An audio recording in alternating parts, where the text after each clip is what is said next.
Good evening to you. These guys are all big influences on me and certainly house music.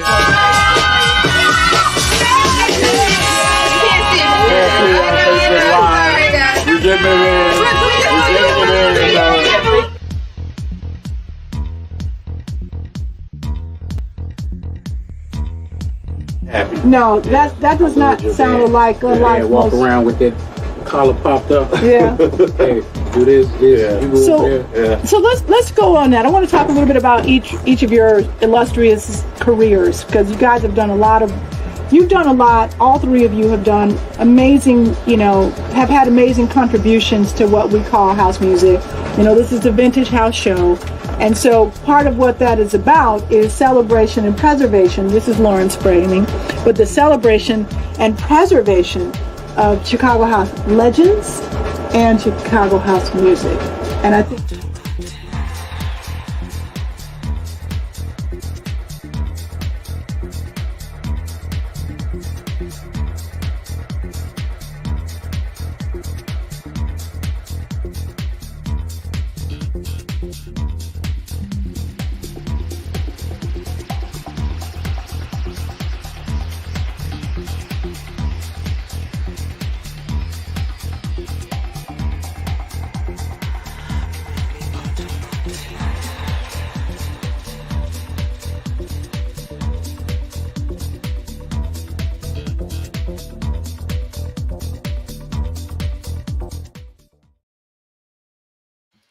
Hey, it's your main man, Mega, for another episode of the Vintage House Show. The Vintage House Show is the premier show dedicated to capturing the history, the culture, and the business that is house music. We are powered by the Modern Dance Music and Research Archiving Foundation. Yes, it's a mouthful, but it is a organization dedicated to building out the artifacts that are rooted in the story that is house music. As always, I'm excited because we've got a great guest joining us for this episode. And of course, I am your main man, Mega, also known as Kevin Mega McFall. And I am proud to bring into tonight's episode a gentleman who's actually someone I've known for many years, actually well before house music. And his name is Eric E-Smoove Miller. Welcome to the show, E. Mega. What's going on, brother? You. I am so excited to have you. I think you've been on the show in the midst of COVID and all of those times that we've managed to navigate past. And so it's great to have you back. Big fan of the show. And that intro is crazy. That intro is just like, man, a retrospective of the whole scene, the community, Well, it does capture some great moments. Certainly being part of the opening montage, I think it was you, Gary, Jack Master Wallace, and I at one of the many chosen few festivals that we've attended. And so it's pretty cool to actually have you, like I said, on the opening montage and now here sitting with us on the show. We are celebrating the 40th year of the release of a house-oriented or designated record. 1984 was that monumental year. And so here in 2024, there's certainly an abundance of activities going on here in Chicago and perhaps outside of Chicago as well. But we're certainly tuned in and excited about what's happening in the Mecca of house music. Right. So tell me how your year has been going, and you as a DJ, remixer, producer yourself, you've continued to put a stake in the ground around your contributions and others' contributions to this genre. So how have you been doing, first and foremost? I've been doing well. So, for me, it's a little bit of a renaissance, in the sense that in some ways I've reverted back to the fan that I was, when I first met this thing, this culture. I am more semi-retired, so to speak, from the actual creative part. But from a culture standpoint, I'm very much involved and very much, still passionate about, everything, and have become, a little bit of a historian in terms of trying to have an unbiased agenda in keeping the facts straight, history that we all share and that we live through. And also a disruptor in some ways. I've, taken on a role of speaking truth to power in a lot of ways. Like, for example, to me, I don't think it should be the 40th year of house music. I think it should be the 50th anniversary of house music, because our culture started 50 years ago. And just like hip hop just, saw its 50th anniversary, not 50th anniversary of when the first record came out, but when the culture started. And I think that, I'm a company guy. I told a lie, right? But I was very adamant as this was first building that no, guys, we're making a huge mistake here. It should be the 50th, because after coming off of the 50th anniversary of hip hop, it really sounds like pew pew pew. They shut off a cannon, and we came out and said pew pew pew. Yeah, like in the Harlem Nights, that scene with Eddie Murphy. That little thing. But I was overruled by the founders, by the powers that be. So I walk the company line, but I just think 50 years is better for business. Well, I want to commend you, though, as well, for being on the side of getting the facts right. Like, I've outlined this show as one of perspectives, opinions, but also facts, because I know that's what you'll help bring. And often my co-host of the show, Lori Branch, attributes very often your description of the house music canon. Can you talk a little bit about what that canon actually entails and why it's so important? So the canon entails, there's a culture of house, and then there's the genre of house. And like any genre, there was a movement before the genre began, and the genre is a result of all of these inputs from the culture, and then something different done different that then establishes. And I studied it with jazz, I studied it with rock and roll, I studied it with blues, and even hip hop, to see, okay, what makes it all. And we get questioned about this all the time, so that's why I felt like we really needed to understand and be able to articulate it in a very tight argument, so to speak.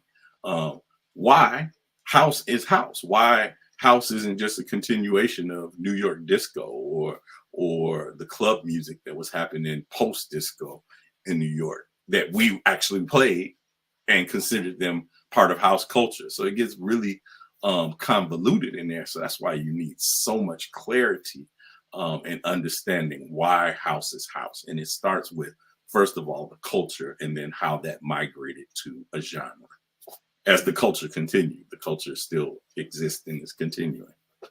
That thank you for that explanation, and it's actually certainly an area I wholeheartedly agree with you on, because we've seen and heard instances of people on their platforms sort of misstate what sort of transpire, but we're all working around the elevation of this genre from the point of its origin, right? The origin stories. And so I think what that does for us as Chicagoans, and I'm speaking of you and me in this conversation at the moment, Mhm. it there's a level of passion, right, that informs how we feel about this culture and genre, how we want to ensure the narrative when the next generations come, that they've got it right and they're able to be informed from a place of facts versus hearsay or speculation or even misinformation. Um, and so, what often results when there's this passion Mhm. is a level of disagreement. Uh, and so, Yes. there's some trends and some things happening around, what I guess we've arrived at as this moment that acknowledges one of the milestones. But talk about what some of those hiccups, if you will, have Mhm. been in your mind's eye around getting the story right. So I think that one of the biggest enemies of getting the story right is ego.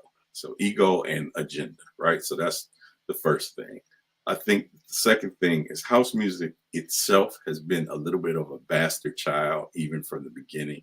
The old guard, the R&B community, the R&B musicians and stuff, radio programmers, it wasn't received well. I don't know if people remember that, but it was not received well. My dad used to call it that boopity boop music. You know what I mean? So from that perspective, it's just always had a lesser than thing going on. I think that another barrier to it, unfortunately, because Frankie is not alive, so much was placed in Frankie's lap, Frankie's shoulders, because of the name of um, the music coming from the warehouse, short from the warehouse, and Frankie being assigned the Godfather. There's some huge misnomers that occur with that. For example, the average person does not know that house music was not played at the warehouse.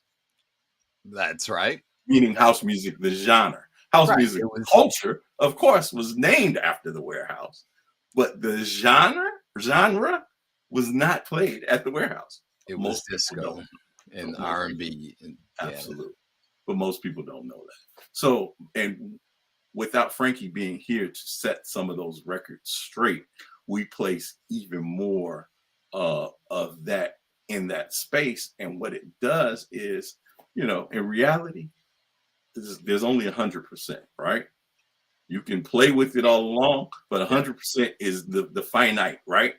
If that's you right. give 70% to the warehouse and Frankie and leave 30% to the rest, then that doesn't really represent the story. Now, I am very controversial in saying that Frankie's probably only 20%. The warehouse is only probably 20% of the story. But, I know that that's a very disruptor point of view. But um, I look. I think I and our listeners have to value that perspective because you started from a place where you established that there's a distinction between the culture and the genre. And yes. we often talk about the genre being heavily related to disco. Some call it the revenge of disco. I don't like that term because I it think that is diminishes. worse. Yeah, it diminishes the power of the origination of how this thing came to be. But again, this is a conversation about perspectives, opinions, and some facts. So I appreciate that you um, share that. I think they're depending on the lens in which one looks at the story. Maybe that percentage shifts uh, a bit, significantly, potentially. Yes. I wonder even what Ron Hardy would say about the origin of house music, and there's not often that conversation that's had. And here's what's funny is I actually then and going back to, I'm hypocritical in the sense of my 100%, because then I give Ron Hardy an equal 20%. And here's the reason why. See, this is a part that people do not factor in. If you were DJing during that time, right? Yeah. Yeah. There was a complete shift. And I'm going to speak, Chicago's very segregated, right? Absolutely. So as the Hot Mix 5 mix show proliferated throughout the city, right? It created fans and it created DJs, right? And Yes. the majority of the DJs weren't doing anything new. They were just mimicking what was happening on the Hot Mix 5. And generally you pick the lane. Yeah. Right. Exactly. and all of the straight black kids mimicked Farley, right? Yeah. All of the Hispanic kids mimicked well, this is even before Julian was on, mimicked Ralphie and Kenny, and maybe a little Scott. Scott probably influenced the black kids a little more, right? And then the white kids were influenced by Mickey and Kenny. And in the way that we were very segregated as a city. Okay, so you take that into account.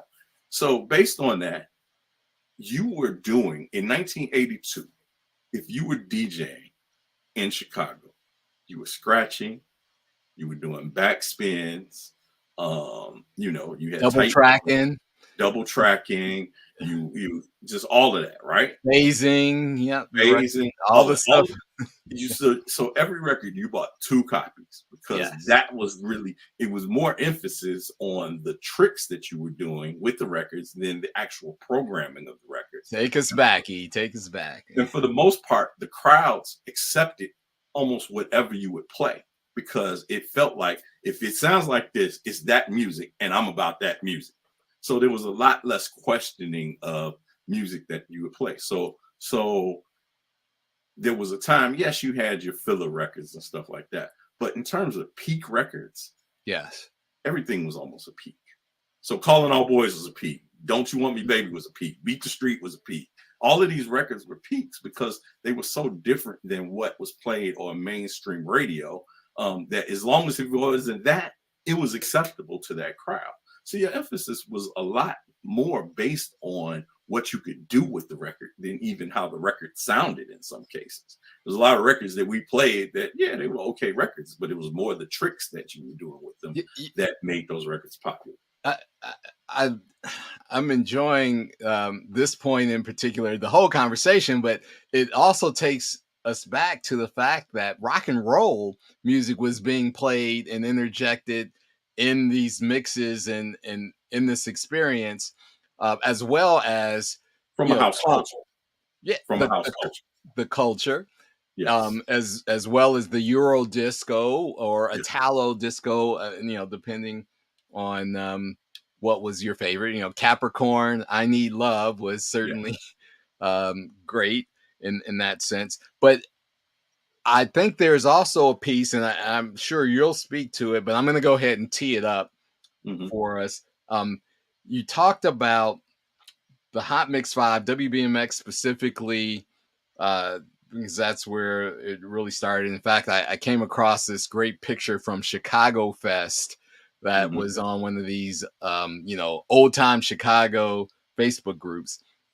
And there, WBMX had the Hot Mix 5 come to Chicago Fest. And I think that was one of the first times I saw them in person, any of the mixers. But it was the call out that the show, the Saturday Night Live Ain't No Jive Chicago Dance Party, reached households of people who were coming of age, right? They were high school, in some cases even elementary school. And that part of the culture and experience started to seep into the high school sock hops, right? The dances. You, as a person who attended Mendo, right, and the bi-level discos, got to give some attribution there as well. Well, okay, so this is another nuance, and excuse me if I get super nerdy in the weeds with this, because I really am a study of this thing. If I was going to do anything, my PhD would be in this, right? Talk to us, man. So what is unique about Chicago, and taking it back to the Hot Mix 5, you got to remember at that time, think about the introductions of the Hot Mix 5. So I'm Mickey Oliver from Janelle's Disco. I'm Kenny Jason from Dunnigan's or something crazy like that. Farley was from the Playground. So when you think about that, there was a section of this dance music that was being enjoyed by a 21 and over bar club crowd, right? Yeah. But then Farley was really more representative of a younger audience that had parties in places like Sours, the Penthouse, and then ultimately the Playground, the Music Box, et cetera, et cetera. So he represented that crowd, but that crowd also germinated from Mendel parties, from Quigley parties, from and then this is something that really isn't talked about, and because I'm from that class, the Legion of basement parties. So that's something Yard joints, yeah, huge. So while there were, the Farleys and the Andres and the Hurleys and, of course, Wayne Williams or whatever doing these parties at Sours, some of the reason why I never attended the Warehouse, I never attended the Music Box. You know why I never attended the Music Box? 2 reasons. I'm just going to keep it real. Number one was I was a working DJ in all of these house parties, all of these basement parties that were going on. So on most weekends, I was DJing somebody's party or helping somebody else DJ somebody's party. So that was a whole thing for us, right? But then on the other side, I was a teenage boy, and I was spending some of that time trying to be a teenage boy. If you know what I mean. And those parties went late, and I had to be home at a certain time. I went to grade school with you. I know. See what I'm saying? The ladies were in the picture. So anyway, my point of saying that is that there was such a movement in that way that, back to my original point, did not include the Warehouse. The Warehouse held 200 people. It was a place where Black gay men, well, not even just men, but mostly men, could go and let their hair down and be who they wanted to be and realize the fullness of their person, right? So it's not like that was something that was heavily televised. It was very underground.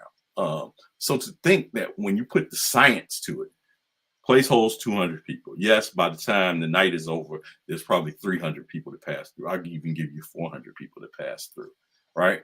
400 people in that time that it was open does not build the wave and the movement alone. It's just no way possible that 400 people, if you said over a span of 10 years, 15 years, maybe, you know what I mean? But really, you're talking about over a span of 4 years, the Warehouse was open. Yeah, 79, 82.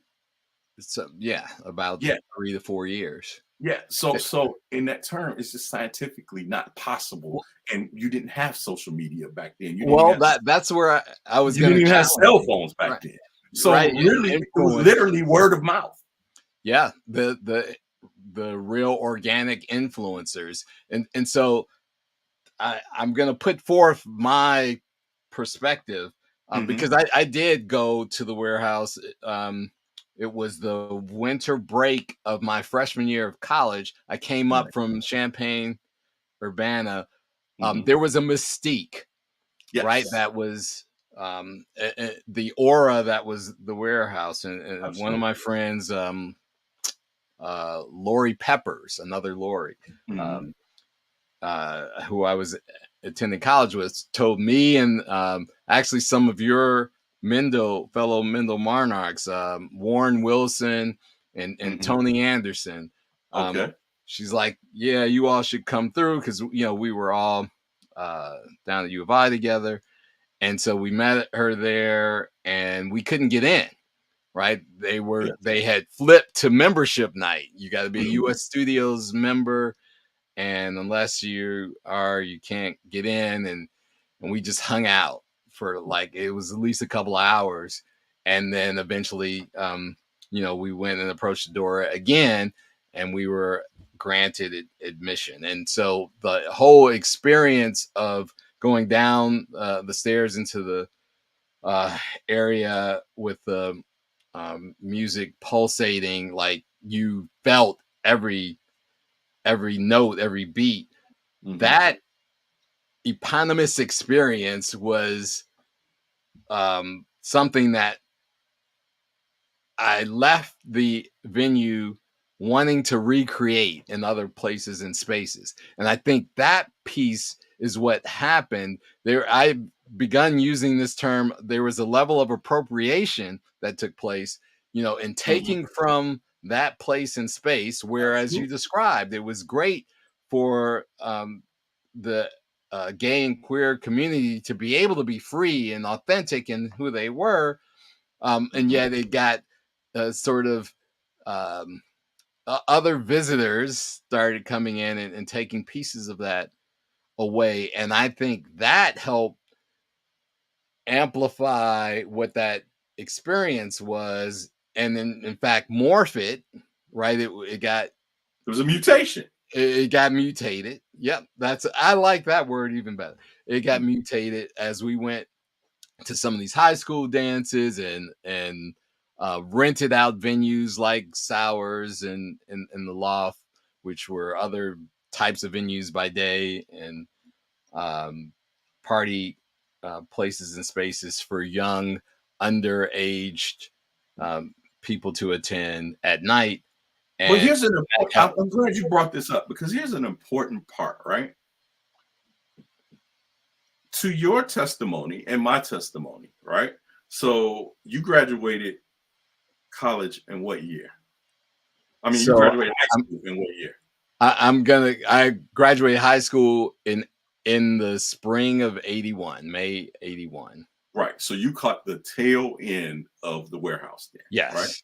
Yeah. So were you DJing at the time? I was actually DJing in Champaign. Yes. Right. With Jerry McAllister and Roy. Well, yep. Jerry came the year after that. Actually, Cedric Ball and I remember Cedric Ball. Yep, got to DJ. And actually Joe Smooth. Joe was down there with me just that one year, 81 to 82. So where I'm going with this is you left that Frankie experience, right? Yes. But you came back DJing like Farley. Absolutely. I had the WBM. I was backtracking, double tracking, and you didn't hear any of that at the warehouse. I did not. That's what I mean by in terms of level of influence, and the whole thing. And I love hearing about how that happened, because when you think about it, so many of us straight kids knew the myth of the warehouse, right? That's and right. all of that, but had not experienced it. So it was all secondhand information. That's right. You know what I mean? Well, a lot of it was secondhand. It started, my interest and curiosity started out from secondhand information, for sure. Yeah. So then when you take that, right? So one of the tenets of the warehouse was the sound system, this Richard Long sound system, right? Absolutely. Guess where that Richard Long sound system existed outside of the warehouse? In Chicago. Nowhere. That was the first venue for it. So when you think about that, right? The experience that you had at the warehouse was still being mimicked by Ken Samuels, who was setting up the sound at Mendel, was being mimicked by Frenchie, was being mimicked by CH and Company at Sawyer's, and all of these different places. But then guess what? It was also being mimicked in people's basements. You know, I can remember setting up a stack of house speakers and having a tri-amp house speaker system. Yep. You know what I mean? Some Jensen cabinets. And, yes, absolutely. You already know. You already know. Jensen 15s turn on this side, become a bass bed. Right. but my point is that so much emphasis is put on the way that the experience that you had with the music in that sound system, but yet probably 95% of the people never heard it in that context. So again, that speaks to the power of the Hot Mix Five and that movement. And what I was getting to with Ron Hardy was that there was a point at about 1983, and I assume that was right about the time where the music box took hold, because it had a couple of iterations that didn't quite catch yet, when it was R2 Underground and all of that, right? So when the music box finally took hold, right, the way that Ronnie played changed everything. Everything. Now, instead of the emphasis being on the tricks and stuff that you're doing, the emphasis was on the edits that you had. It was on the amount of exclusive, unreleased music that you had. The emphasis was on playing with the energy that a lot of people attributed to his drug habit. That because he was high, he played the music a lot faster than everybody else. Yes. So that drove Hurley, that drove Farley, that drove Andre. Maybe Andre was still probably more influenced by Frankie. But yeah, it drove an energy there that you had to now match, because the crowd was used to that type of energy, right? And a lot of the records that we played didn't necessarily give that level of energy. You know what I mean? So you had to interject that energy in. So Ronnie had so much of an impact on the house culture, and subsequently the house genre, that again, I would say, and this is no diss to Frankie. I love, Frankie when he was alive helped me in so many ways besides the general influence of the scene. He helped me directly. So I would love to have this conversation in the room. Yeah, for sure. That from his mountaintop, if you will, right? He had some influence, but there was a lower influence in the valley that was really impacting the masses. And that shift between the hot mix, and this is strictly for the black DJs, because you got to remember, Chicago is so segregated. Yeah. So while the black DJs did a total shift into the Ronnie influence, the white and Hispanic DJs continued on their path. So the Bad Boy Bills, the Julian, they continued scratching, they continued doing the tricks and that sort of thing. And then that transferred over to B96. So then when you look at house music from 87, 88, when that shift happened and well into the 90s, it became a B96 thing. That's right. BMX went, they stopped programming the mix shows. Yes. But that's the time when we did a shift as well. So we don't talk about that enough either, is the exodus that black people did from house music. I want to, because I've had him on the show once, but I also want to give a shout out, because this is my boy. We went through some times together, but Edward Get Down Crosby, who was he was brought into the next iteration of the Hot Mix 5, right? And the things that he was doing on GCI and all that stuff. But when he and Mike Dunn and then eventually Steve Maestro, I gotta say it was great. Back. Yeah, but it wasn't really a popular time. They had an uphill battle. They had an uphill battle, and part of that is because the black community as a whole did an exodus to rap music, rap and hip hop.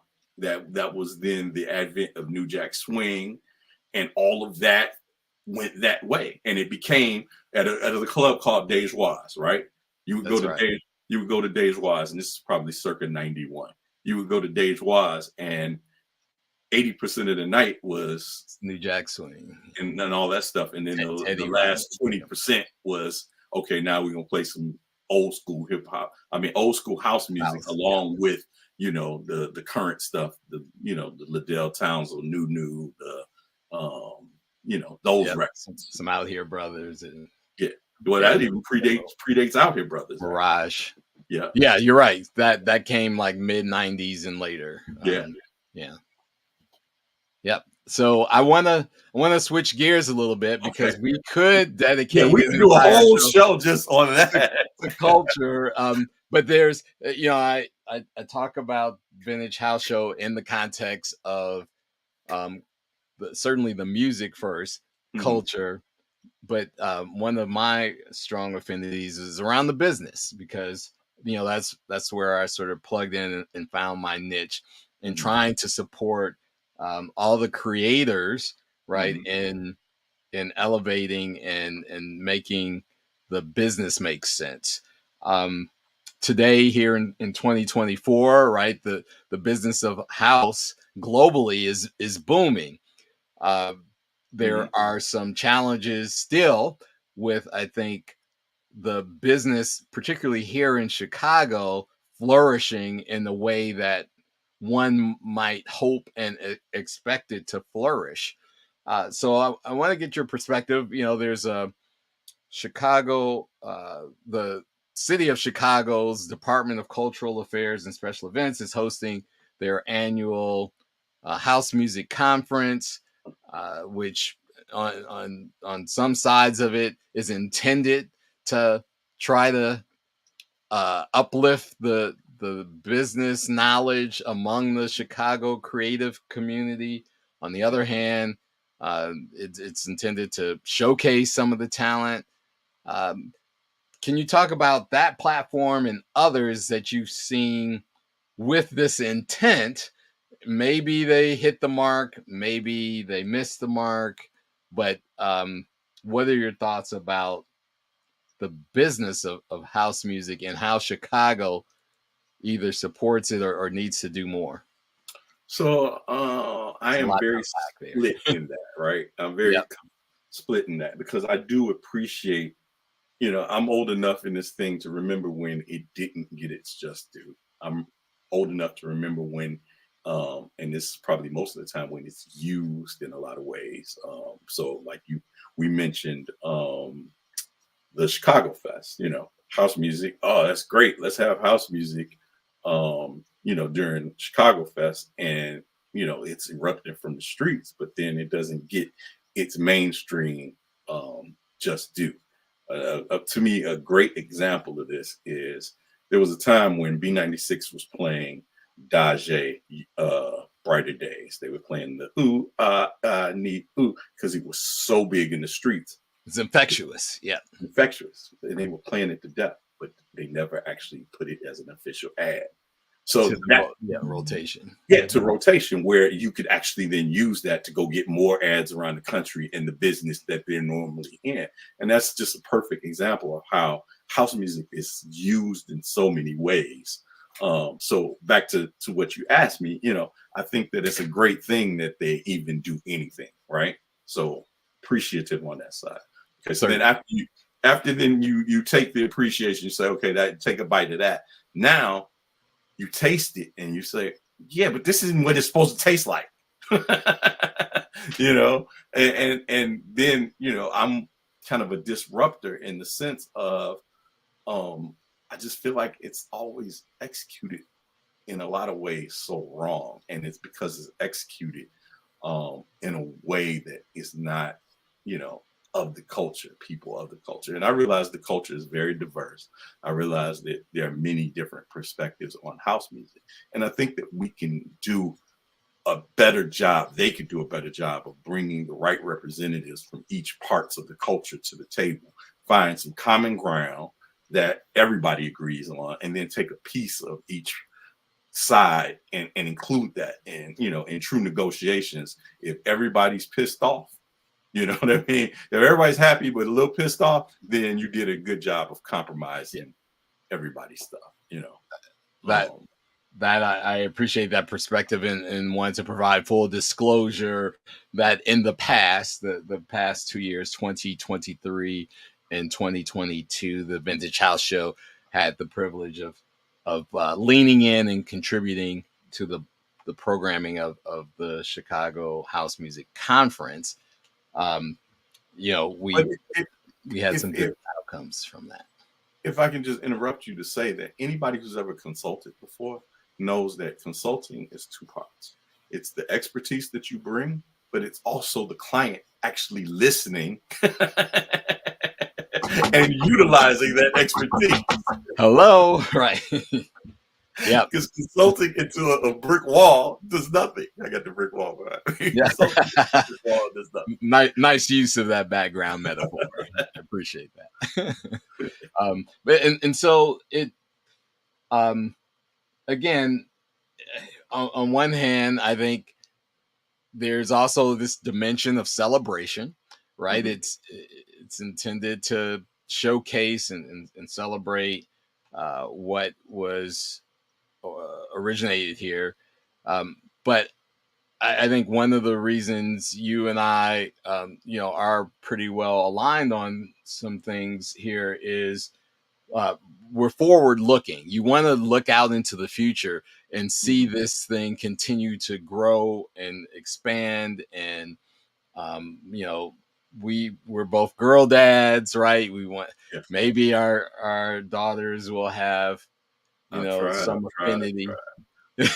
I've Same. tried. So, I've tried. I've tried. I keep trying. um, but so their peers, their friends at least may Yeah. have a taste of the apple that and they have an affinity for it, and so they have to have an understanding of what it is and what it isn't and what it can be. Mhm. And I don't know if there's enough of those vehicles to help foster that understanding out there. That's my So, opinion. so that's where we probably disagree, right? Okay. So I think that when you open your mind a bit, not to say that your mind is closed, but I'm just saying when you look at it from different perspectives, house music is being expressed in so many different ways. One of my favorite things is my daughters play the playlist in the car. You know the playlist, right? And they're hitting these, Dua Lipas and Ariana Grande, and of course Beyonce, et cetera, et cetera. And every time that there's a dunce, dunce, dunce, right? Even if it's just in the background, it's the bass for the rhythm, but there's other stuff on top of it. I always point out that's house music. That's house music. And whereas they don't necessarily care that that's where it came from, probably in the same way that our parents hearing some hip hop stuff that included jazz or some of the old soul music, they're pointing out that's jazz music, that's soul music, and we didn't care. We just wanted to hear what we heard. The point is that it's representative there, so it's not like it's a stretch. I think that either we have to divest from wanting the genre to be always front and center, or we need to educate in a way that they would care. Maybe it's a mixture of both. I would definitely chime in to say it is both and. Yeah.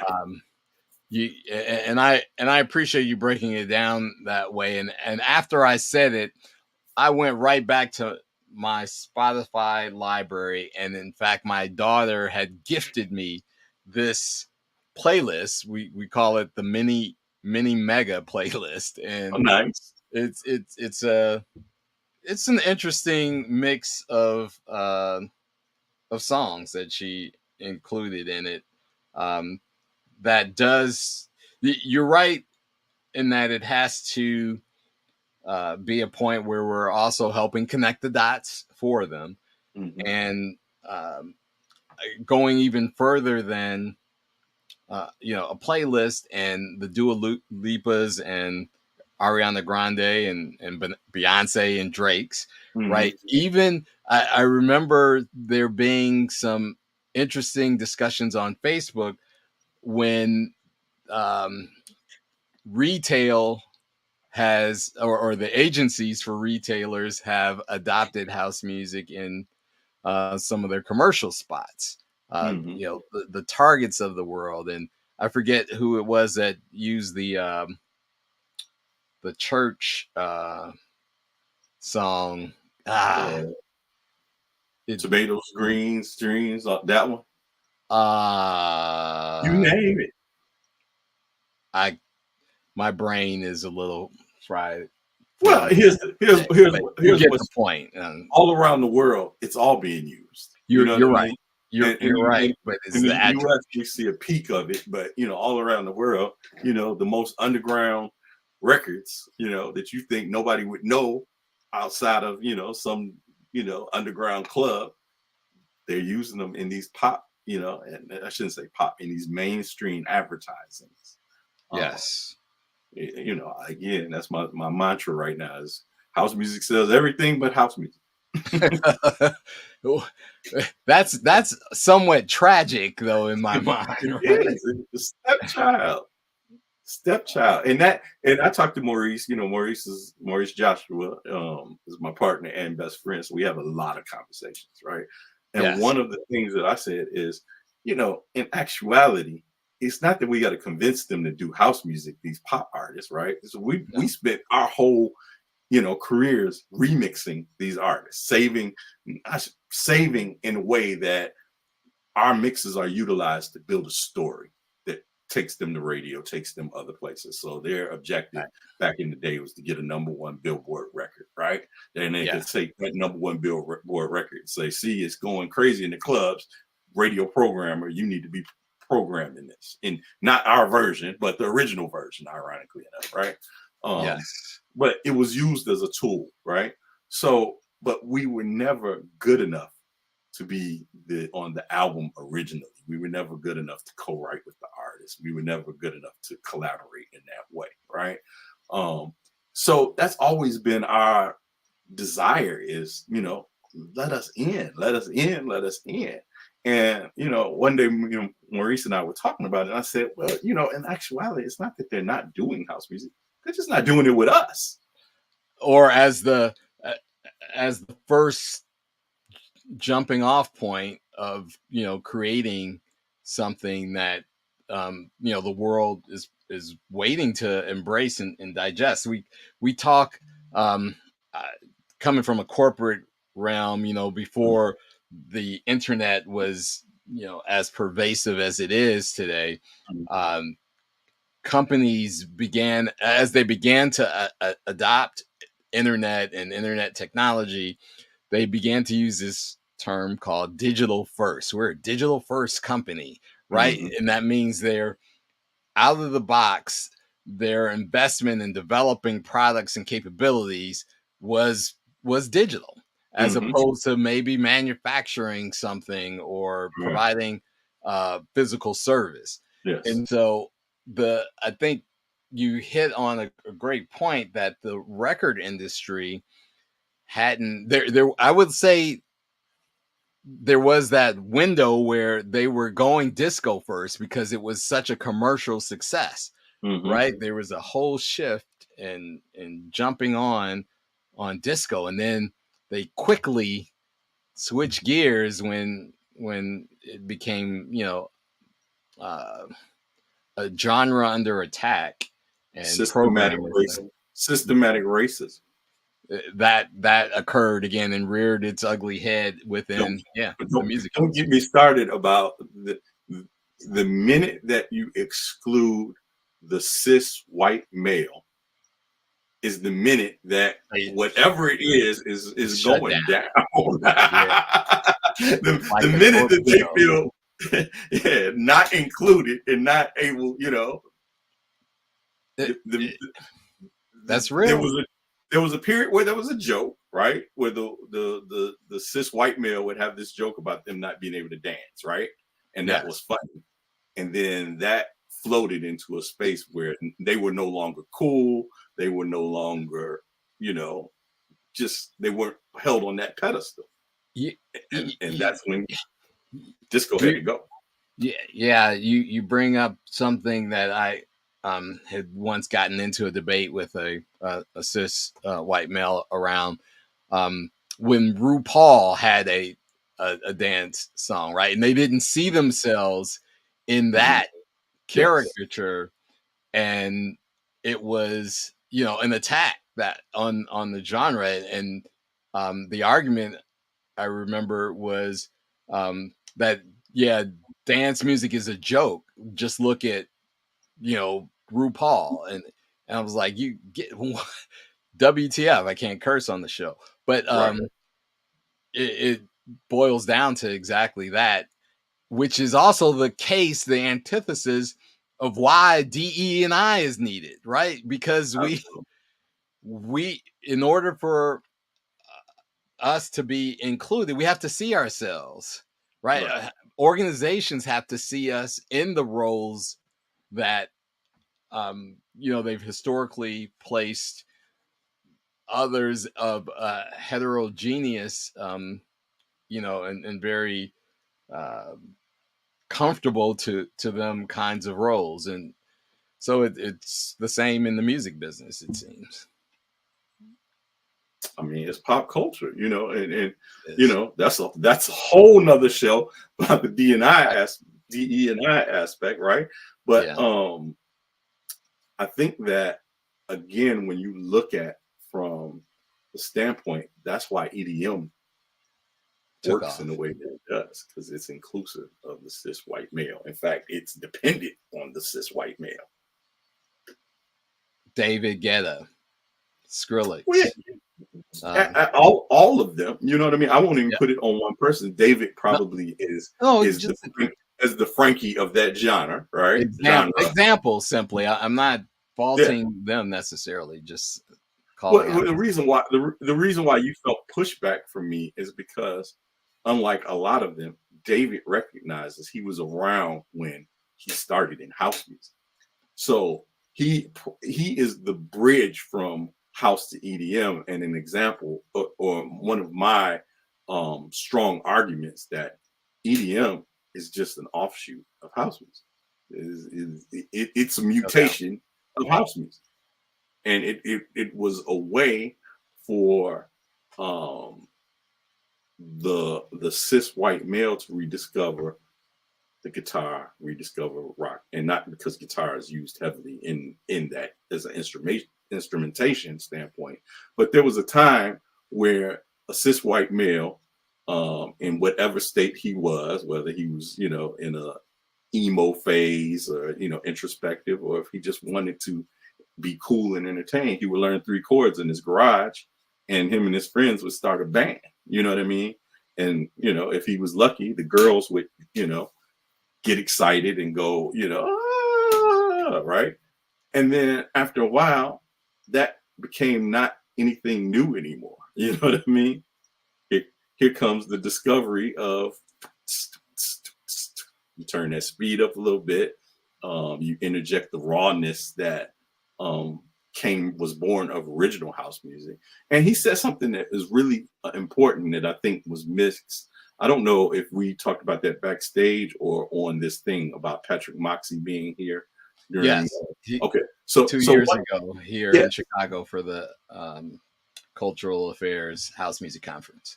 So one of the complaints, long-time argument, is, Patrick, why don't you take and put the resources that you put behind EDM and put it behind the right house music record, not just any house music record, but the right house music records, and see if it gets the same result, if it gets the same audience, and all of that.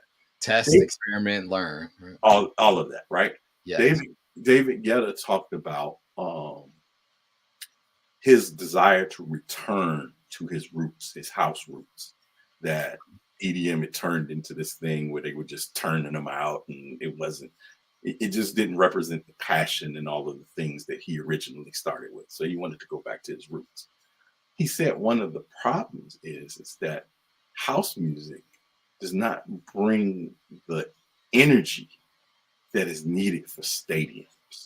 House music is a club music, a best heard in an underground club, that type of energy. A venue differentiation, for sure.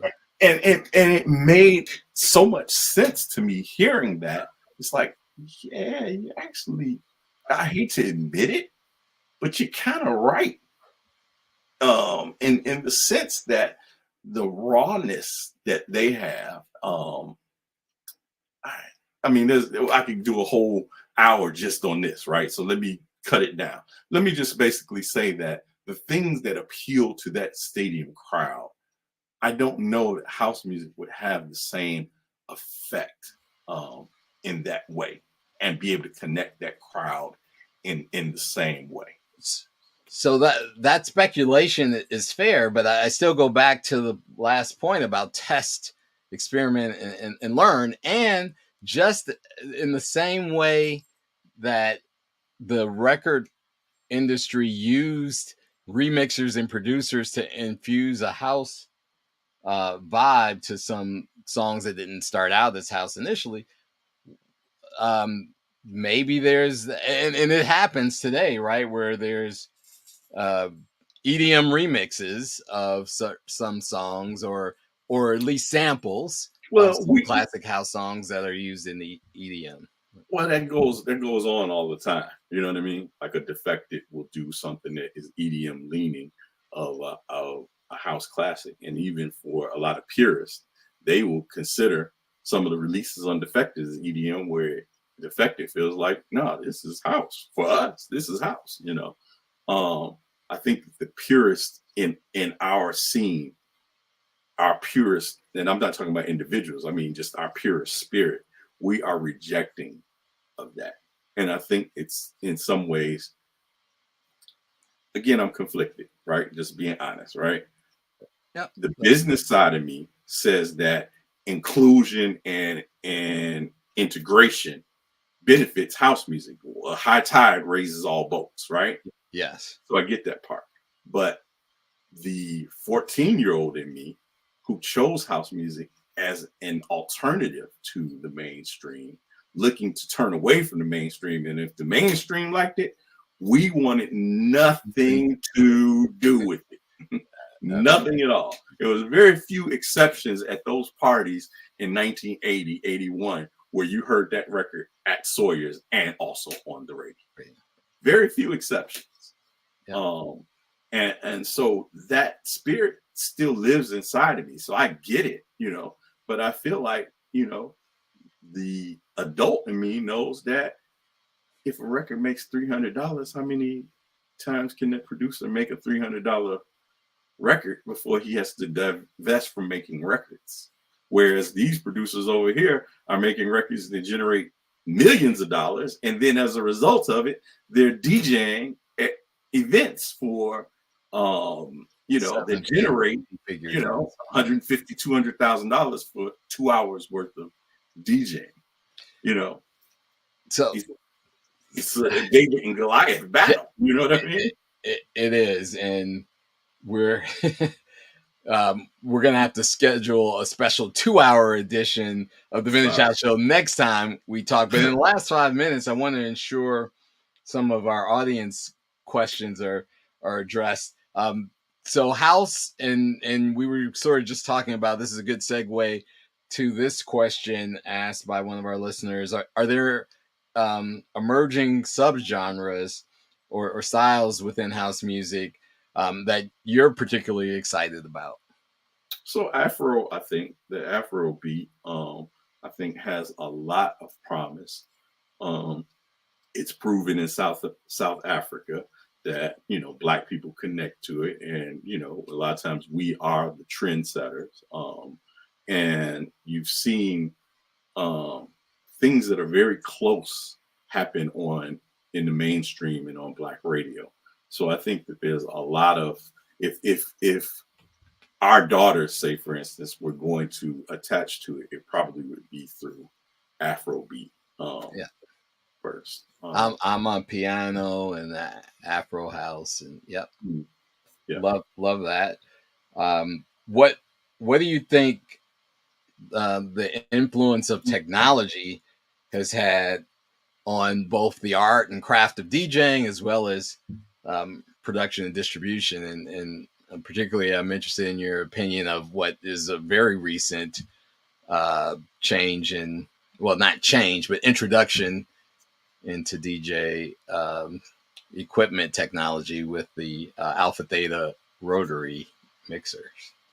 I think that the craze on that, I mean, it's cool. We'll see if the clubs really adopt it. You know, I've not heard it personally, but it seems like the reviews are really good in terms of its, you know, having a clean sound and really being, you know, more of a pro approach. It seems like the price tag represents that as well. So I don't know how much that's going to reach, just the average DJ. But if it becomes the club, standard, it's hard to say because, you go tour and someplace in Italy, they'll be using the same board up and down like a radio board that they've been using since 1973.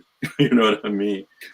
And you can request it on your rider all day long, but when you get to the gig, they got what they got, and you got to figure it out. You know what I mean? Right. But also on the technology side, I just downloaded an app that allows me to make records on my phone. What? Yes, a whole studio on my phone that has all of the tools, and is able to do modeling and such that will turn the headphone mic thing into an actual real mic that you can record in and expect a quality from. And then you can export that and mix it outside of that, or you can mix it right there. Well, technology is crazy. It is, and I guess I shouldn't be so surprised with how pervasive artificial intelligence and machine learning capabilities continue to evolve. And so thanks. I'll probably be pinging you just out of curiosity about the name. Yeah, I'll text you the link. And so we've talked about one of the other questions that came up was about the role of diversity and inclusivity in house music, and I think you addressed that very well. Thanks for that perspective. And so in closing, I would just look for from Eric E-Smoove Miller's perspective, right? What advice would you give to someone who maybe wants to be a student of house music, or wants to create music and become an artist or a producer or remixer? What one piece of Eric Miller knowledge and wisdom would you drop on them? All righty. So I am going to try not to be a dream killer, right? I think it's never been a better time to do it for the love, because it's mostly love, and not like when we were coming up, when it was love and money. So it's mostly love. So I say definitely do it for the love, and the money will follow. But I also say, I just posted something. It was Busta Rhymes really talking about what it takes to be successful at a superstar, at a very high level. And he talked about it requires you being selfish. It requires you being maniacal. It requires, delusion. It requires just unshakable faith that you just know when everybody is saying, nah, you can't do it. Nah, it doesn't make sense to do it. And when you come out on the other side successful, then that's when everybody calls you a genius. I've witnessed it up close with Kanye, with just all of the different superstars that I've encountered, at all levels, and that's what they all had, is a just unshakable, just like a dog with a bone. I'm not letting this go. That's all I think about. That's all I want. That's the thing that brings success. Now, how you manage that and balance that at 50, I'm not sure, because you got adult life, adult responsibilities, and all that stuff. When we approached it, I was 13, 14 when I started the journey, but when I started the journey professionally, I was 18, so I could afford to only focus on that. Certainly. Yeah, certainly. Powerful quote from Busta Rhymes, who will be here at Rosemont with Missy Elliott and Sierra soon, trying to convince the family to go check that out. But your encouragement, not dream killing, because I found your advice and counsel to be encouraging because it's realistic. unfortunately, we're seeing some things in the world now where some of those attributes were, part of the characteristics that help people become, moguls, but it's the same characteristics that are also going to be their demise potentially. So, Yeah. Striking the balance. Everything is a balancing act. What is not a balancing act, but a class act, is my guest on this episode of the Vintage House Show, Eric E-Smoove Miller.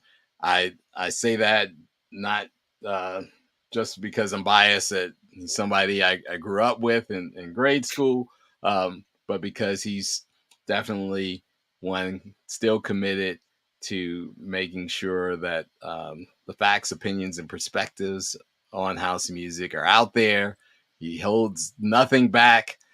Please, everyone, give it up for Eric E-Smoove Miller. And you're welcome back anytime.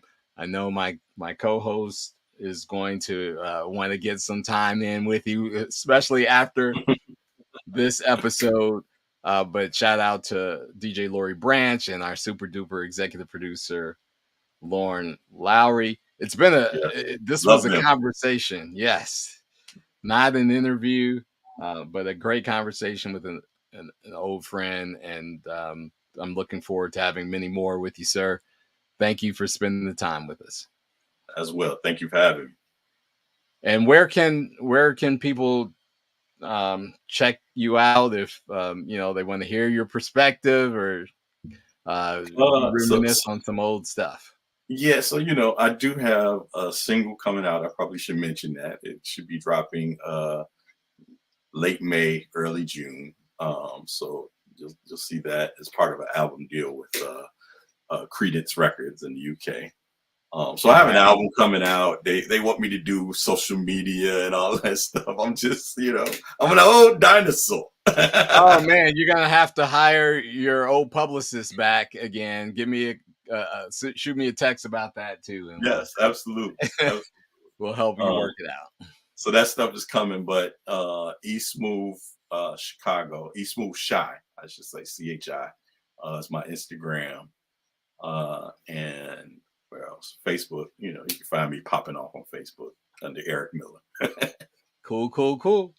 Well, again, it's been an honor and a thrill and a very enjoyable conversation to have you. Thank you for joining us on this episode of the Vintage House Show, where we have the first person narratives shared every Wednesday, 10 p.m. Central on WNUR or Facebook Live, twitch.tv, the Vintage House Show, and even on YouTube and wherever you enjoy your favorite podcast. Your main man, Mega, thanks for tuning in, and we're out.